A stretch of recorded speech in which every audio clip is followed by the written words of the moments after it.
Welcome back to the Mike and Andrew Show. I'm Andrew Sorwick here again with Mike Meredith. Mike, we have the NBA Finals upon us. Tonight is game one, but how are you doing this evening, man? Man, I'm doing good. The weekend's almost here. Yes, sir. Just got to make it to Friday. That's just the way I live my life. Just got to make it to Friday, man. But no, we got game one tonight. Obviously, tonight's episode is going to be big, Stanley Cup preview, going, deep into this, series here. But we're gonna talk game one real quick tonight, Mike. It's in Boston, if I'm correct. Yes, sir. Mavs and Celtics tonight, game one. Celtics favored, but dude, if the Mavs steal game one, it's gonna be crazy. Yeah, it will be crazy. It's gonna be interesting to see how Boston plays against Kyrie. I think they have a good chance of shutting him down, but man, it's gonna be such a good game tonight, I think. But I would love to see the Mavs to win, but I think I'm gonna go with Boston tonight just because it's game one. It's in Boston. I just have a very strong feeling Boston's just gonna win game one here. So, yeah, you got any thoughts? Yeah, I think Boston probably will end up winning game one.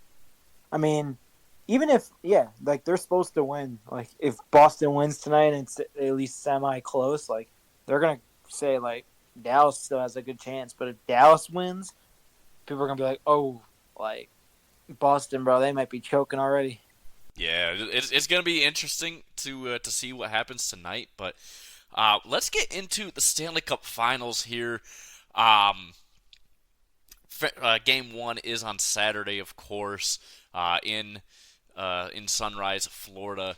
Um, we have, of course, the Florida Panthers and the Edmonton Oilers. Edmonton, the first time a Canadian team has a chance to win a cup since 2011, when Vancouver was the last Canadian team in the Stanley Cup Finals. It's kind of crazy to think it's been 13 years since we've seen a Canadian team even in the finals, but it's been 31 years since a Canadian team has even won a Stanley Cup. So obviously, all the Canadian fans are pulling very, very hard for Edmonton, and all the American fans, as far as I know, most of them anyways, are pulling for Florida because fuck Canada.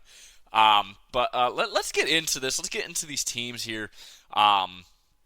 So starting with Florida here, they went 52-24-6, 110 points in the regular season, third in the Atlantic.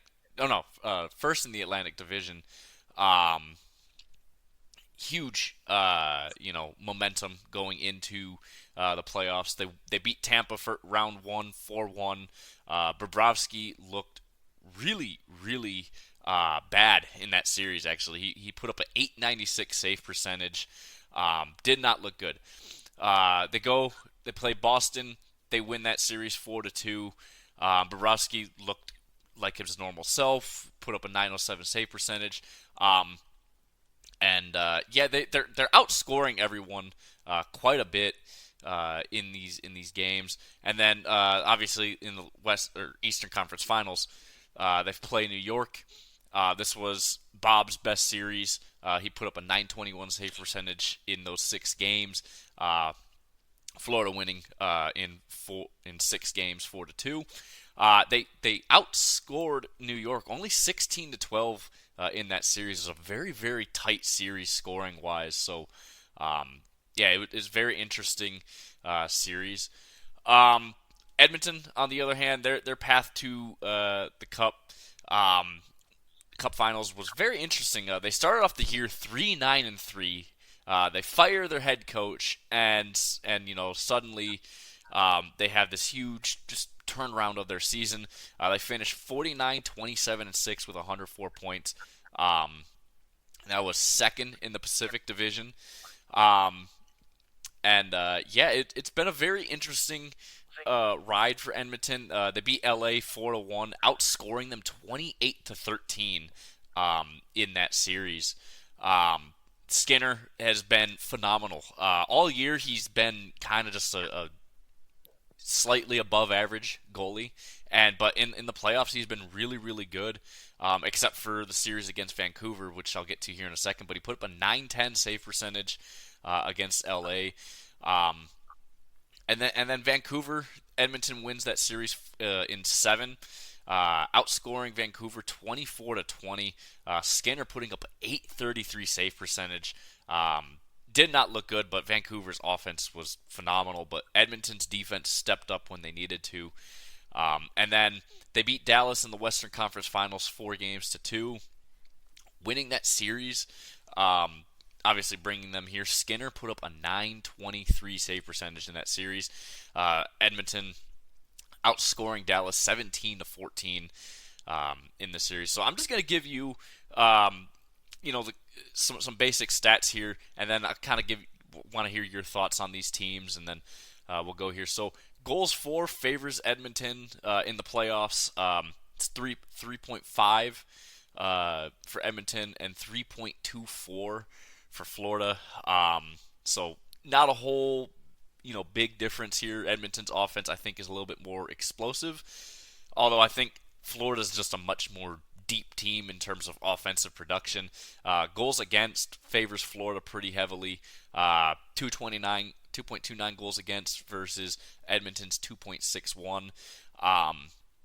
But this is where it gets really interesting, and where I think Florida needs to definitely keep themselves from getting stupid penalties is power play. Edmonton's putting up a 37% on the power play in the playoffs so far, which is really really high. They've been just dominant on the power play. Florida only 23%, so not that good. They're really good on 5-on-5, but just offensively, when it comes to the power play, Florida has struggled in these playoffs. And the penalty kill also favors Edmonton quite a bit, 94% on the penalty kill, and Florida 88%. And that's why I say Florida needs to stay out of the penalty box in this series if they want to have a chance to beat Edmonton, because Edmonton is lethal on that power play. And this penalty kill for Florida has not looked good as of late. Yeah, those are some interesting numbers that you kind of threw out there. Like you were kind of saying, I guess, just to kind of give my summary of all of that, I think that Florida definitely has the edge on goaltending. Definitely Bobrovsky is going to be more productive probably in this series, but Edmonton, so Panthers are deeper with their offense. They have more guys who can produce, but Edmonton has, McDavid and Draisaitl, might be the two best offensive weapons in the league. So Edmonton as well, I believe they had a few other guys that, usually Hopkins and maybe another guy who were top 5 in points for the playoffs. Yeah, Edmonton has 3 guys that are top 5 in points for the play. Actually, they're top 3 in the playoffs in terms of points. You got McDavid, Draisaitl, and Bouchard, all the top 3 in the entire playoffs. McDavid putting up 31 points, Draisaitl 28, and Bouchard with 27. And that's the top 3 scorers for Edmonton. Top 3 for Florida here. You got Tkachuk with 19, Verhaeghe with 17, and Barkov with 17. But here's where I think Florida has a huge edge, and this just hits per game.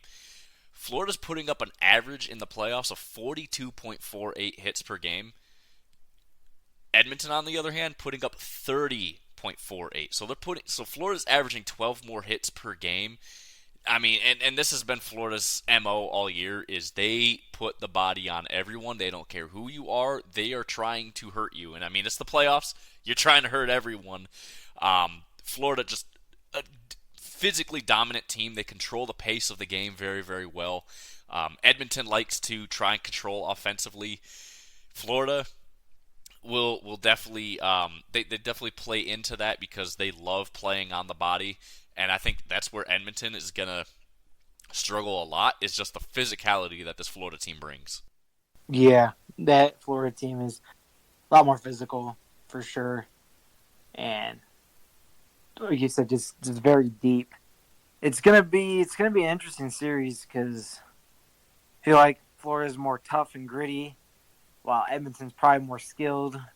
Yeah, I mean Edmonton obviously far more skilled, especially when I mean you have the best player in the world in Connor McDavid, and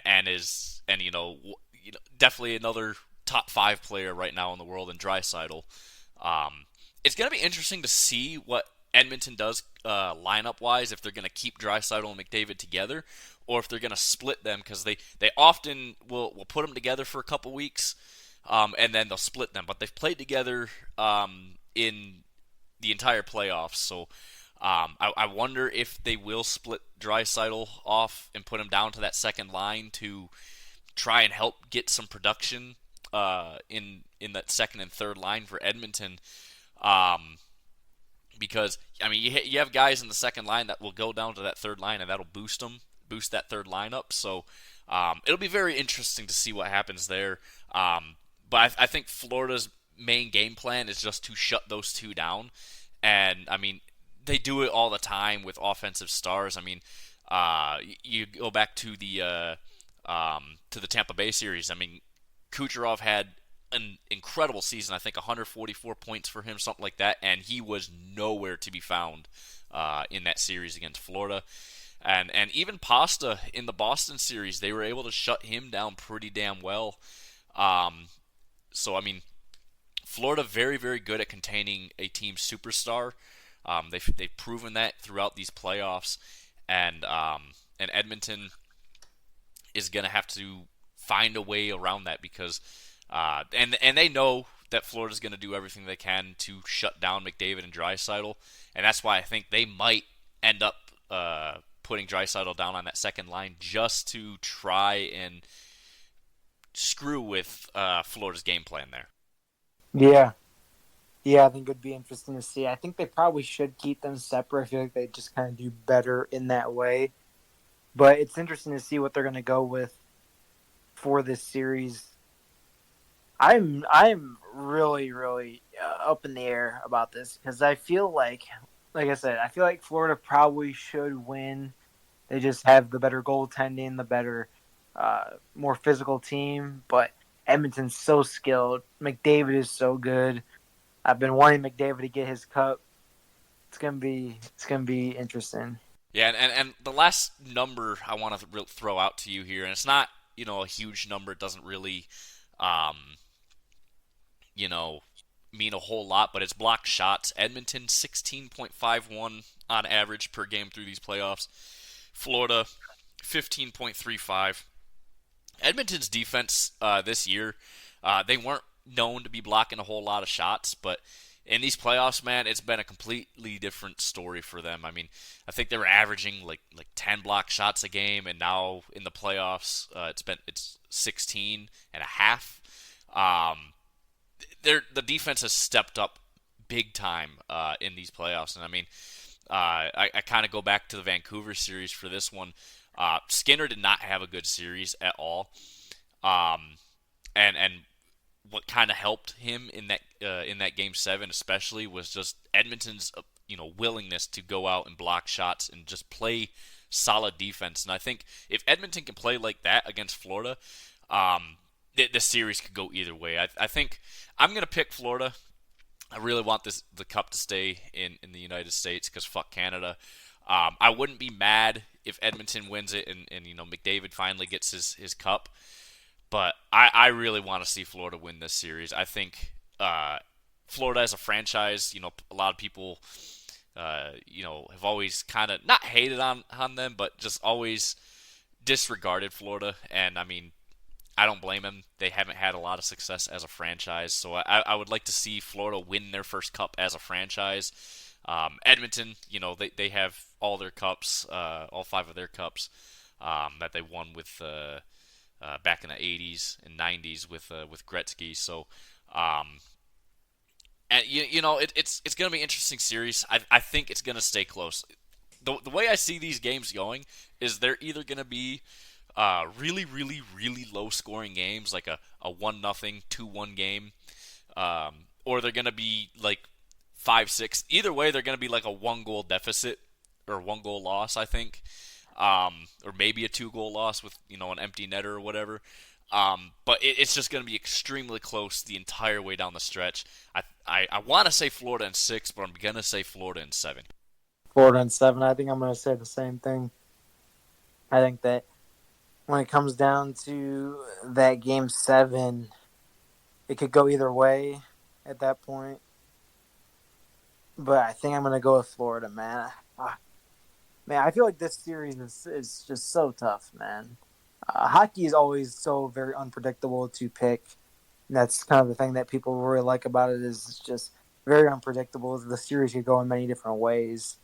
Yeah, I mean, and the thing is you can easily make an argument for Edmonton to win this in 6 or 7 too. I mean, um, but my brain still says that Florida's gonna win it. My heart also says my heart says Florida in 5, but that's just not realistic.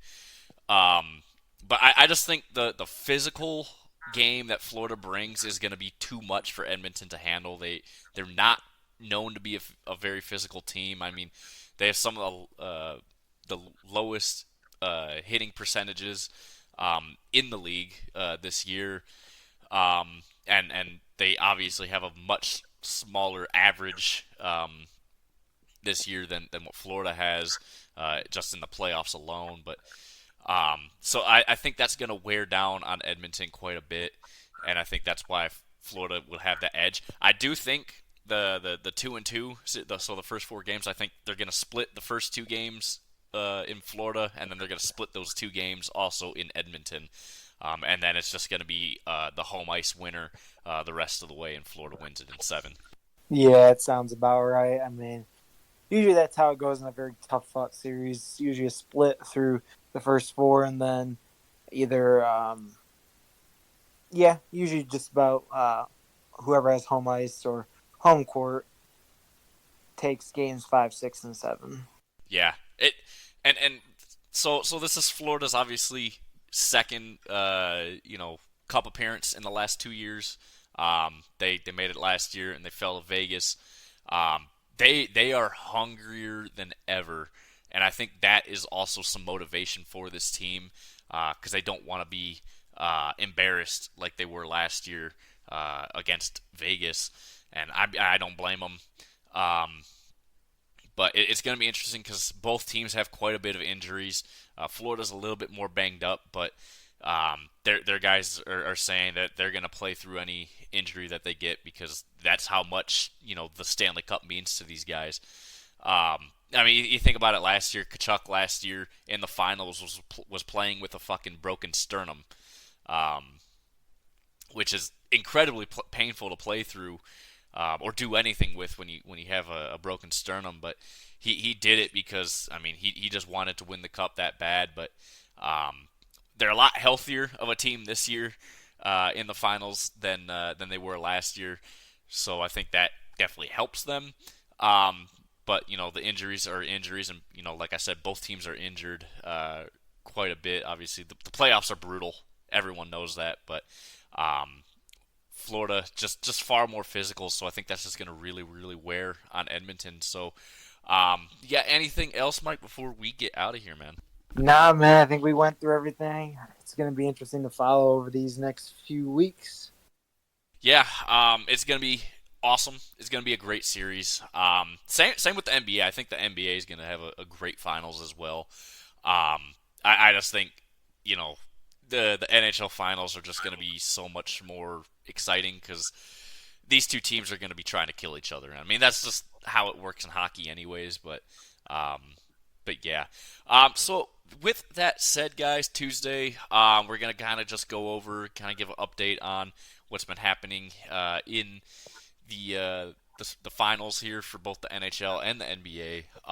We should have like 3 games played, I think, by Tuesday for the NBA finals, and 2 games played for the NHL Stanley Cup Finals. So we'll talk about those games, kind of see where we're at after those games, and kind of just go from there. So with that said, guys, rate, review, subscribe, help us out. Let us know what you guys want to see from us more. Thank you guys so much again for listening, and we will see you guys on Tuesday.